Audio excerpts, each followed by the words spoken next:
नमस्कार मित्रांनो, इन्व्हेस्टमेंट माहिती यूट्यूब चॅनलवर तुमच्या सगळ्यांचे स्वागत आहे. तर मित्रांनो, स्वतः इंडियन गव्हर्नमेंटकडून इलेक्ट्रॉनिक्स कंपोनंट स्कीमला घेऊन एक जबरदस्त अपडेट आली आहे. आणि मित्रांनो, आजच्या व्हिडिओमध्ये आपण याच अपडेटला डिटेलमध्ये समजून घेणार आहोत. तसेच या अपडेटमुळे आपण कोणकोणत्या कंपन्यांना स्टडी करू शकतो हे पण आपण आजच्या व्हिडिओमध्ये बघणार आहोत. तर चला व्हिडिओ स्टार्ट करूया. तसेच या अपडेटमुळे आपण कोणकोणत्या कंपन्यांना स्टडी करू शकतो हे पण जाणून घेऊया. तर मित्रांनो, इथे आपण या व्हिडिओचं हेडिंग वाचू शकतो. इंडिया अप्रूव्ज 6 फर्म्स विथ ₹5,532 कोटी investment under electronics component scheme. तर चला या अपडेटला डिटेलमध्ये समजून घेऊया. तसेच या अपडेटमुळे आपण कोणकोणत्या कंपन्यांना स्टडी करू शकतो हे पण जाणून घेऊया. तर मित्रांनो, इंडियन गव्हर्नमेंटने मंडेला 27 ऑगस्ट 2025ला 6 कंपन्याला मंजुरी दिली आहे अंडर इलेक्ट्रॉनिक्स कंपोनंट मॅन्युफॅक्चरिंग स्कीमसाठी.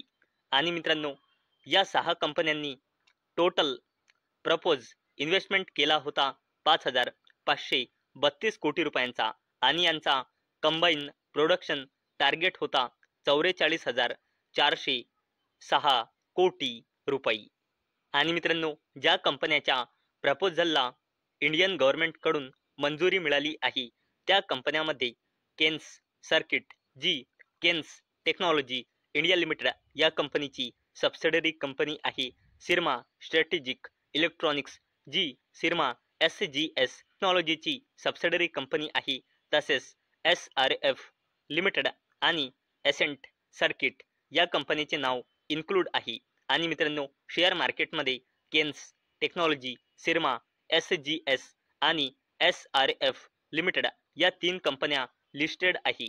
परंतु मित्रांनो, एसेंट सर्किट ही कंपनी शेअर मार्केटमध्ये लिस्ट नाही.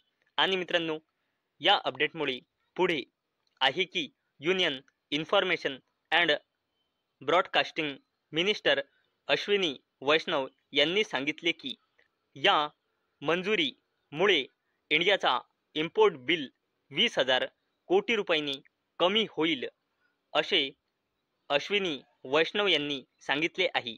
आणि मित्रांनो, ज्या कंपनीला मंजुरी मिळाली आहे त्या कंपन्या printed circuit boards, high density PCBs, multilayer PCBs, copper laminate, camera modules आणि कॅपॅसिटर मॅन्युफॅक्चर करेल. आणि मित्रांनो, अप्रूव्हल डिटेल्सनुसार कंपनी मल्टीलेयर PCBsसाठी नॅशनल डिमांडचा 20%, कॉपर लॅमिनेट्ससाठी 100% आणि कॅमेरा मॉड्यूल्ससाठी 15%चा टार्गेट मीट करेल, असे या अप्रूव्हल डिटेलमध्ये सांगितले आहे.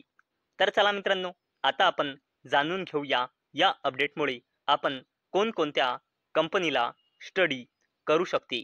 आणि मित्रांनो, मी आधीच क्लिअर करून देत आहे की मी फक्त स्टडी पर्पजसाठी हा व्हिडिओ बनवत आहे. माझ्याकडून काहीही रेकमेंडेशन नाही की तुम्ही कोणत्या कंपनीचे शेअर बाय करा किंवा सेल करा किंवा होल्ड करा. तर चला बघूया या अपडेटमुळे आपण कोणत्या कंपन्या स्टडी करू शकतो.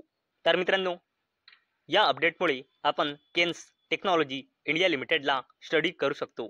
आणि अवेलेबल डेटानुसार कंपनीमध्ये प्रमोटर्सची होल्डिंग आहे 53.46%, FISची होल्डिंग आहे 10.71%, DISची होल्डिंग आहे 23.66% आणि पब्लिकची होल्डिंग आहे 12.17%. आणि मित्रांनो, जर आपण कंपनीचे क्वार्टर 2चे नंबर बघितले तर केन्स टेक्नॉलॉजी इंडिया लिमिटेडचे फायनान्शियल इयर 2026च्या क्वार्टर 2चे नंबर आपल्याला 4 नोव्हेंबर 2025ला पाहायला मिळणार आहे.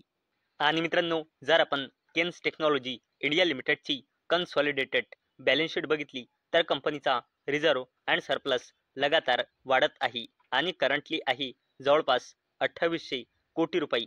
तसेच कंपनीची लॉंग टर्म बॉरोइंग आहे जवळपास 67 कोटी रुपये. तसेच मित्रांनो कंपनीची शॉर्ट टर्म बॉरोइंग आहे 800 कोटी रुपयांपेक्षाही जास्तीची.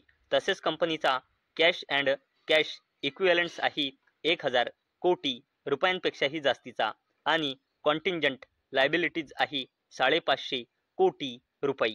आणि मित्रांनो अवेलेबल डेटानुसार केन्स टेक्नॉलॉजी इंडिया लिमिटेडमध्ये प्रमोटर प्लेजिंग पर्सेंटेज आहे 0%. म्हणजे मित्रांनो केन्स टेक्नॉलॉजी इंडिया लिमिटेडच्या प्रमोटर्सने लोनसाठी आपला एकही शेअर प्लेज म्हणजे गिरवी म्हणजे गहाण ठेवलेला नाही. म्हणूनच येथे प्रमोटर प्लेजिंग पर्सेंटेज 0% आहे. तसेच मित्रांनो या अपडेटमुळे आपण सिरमा SGS टेक्नॉलॉजी लिमिटेड या कंपनीला देखील स्टडी करू शकतो.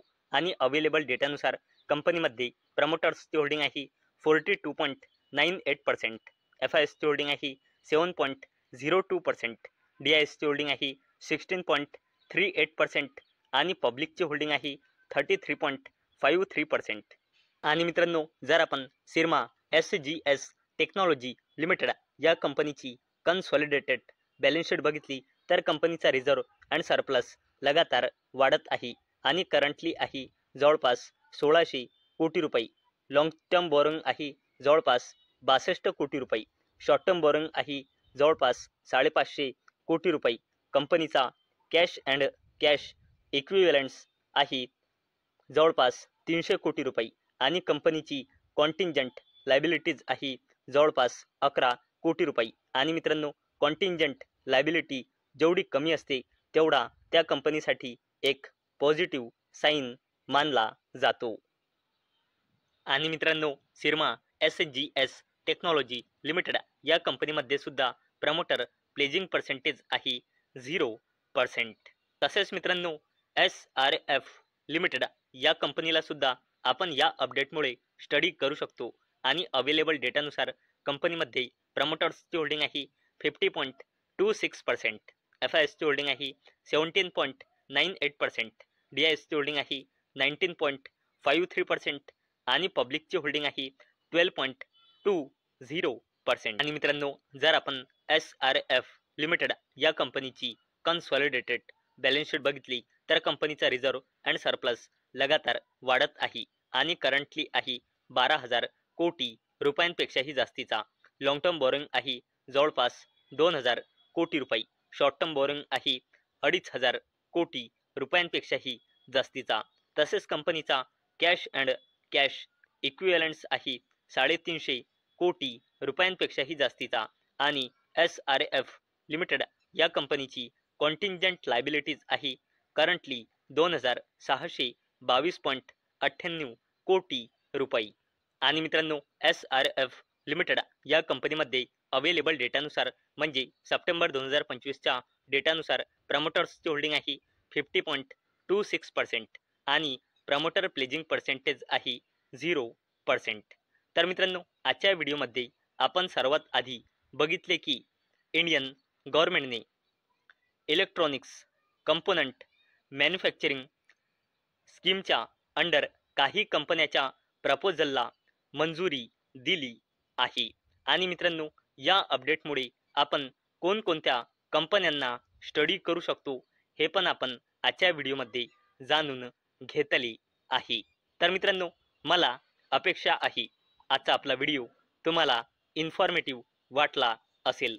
तर मित्रांनो जर तुम्हाला हा व्हिडिओ इन्फॉर्मेटिव्ह वाटला असेल तर या व्हिडिओला लाईक करा आणि चॅनलला सबस्क्राईब करा.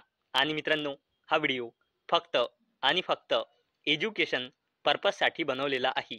माझ्याकडून काहीही रेकमेंडेशन नाही की तुम्ही या स्टॉक्सना बाय करा, सेल करा किंवा होल्ड करा. तर चला भेटूया नेक्स्ट व्हिडिओमध्ये.